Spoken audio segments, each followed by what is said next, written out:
বেদাতীদের বিয়েতে কি যাওয়া যাবে, যেহেতু তারা কিছু বেদাত করে, যেমন সম্মিলিতভাবে মোনাজাত?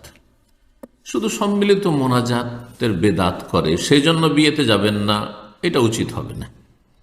কিন্তু যদি বড় বড় বেদাত থাকে, শিরকি আকিদার বেদাত রয়েছে, আর সেখানে শিরকি কর্মকাণ্ড হবে, সেখানে অশ্লীলতা হবে, সেখানে অনেক নারী পুরুষ একাকার হয়ে যাবে, সেখানে একসাথে বসে খাওয়া দাওয়া করছে নারী পুরুষ, আর সেখানে গীত গাওয়ার নামে বেহায়াপনা চলছে, আর থুবড়ার নামে বেহায়াপনা চলছে, হারাম কাজ হচ্ছে, বিভিন্ন বিয়ে সংক্রান্ত বেদাত রয়েছে বা সেখানে পাপ আছে,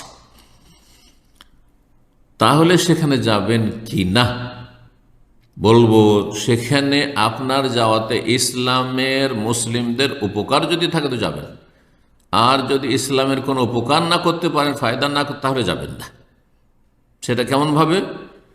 যদি সেখানে গিয়ে তাদের এই বেদাতগুলি, তাদের হারাম কাজগুলি, তাদের বেহায়াপনা, তাদের অশ্লীলতা, ছেলে মেয়ে একাকার হয়ে খাচ্ছে, আপনার প্রভাব রয়েছে, আপনি সেখানে করতে দিলেন না, সেখানে গিয়ে আপনি গীত গাইতে দিলেন না উচ্চস্বরে, যে পুরুষদের সামনে গীত গাইছে, আর সেখানে নাজায়েজ কাজগুলি, মহিলা পুরুষ একাকার হয়ে যাচ্ছে, এসব করতে দিলেন না, বিভিন্ন অন্যায় কাজ হচ্ছে, সেগুলো হতে দিলেন না, আপনি সক্ষম এই ক্ষেত্রে, তাহলে আপনার যাওয়া অত্যন্ত গুরুত্বপূর্ণ। সেখানে যাবেন,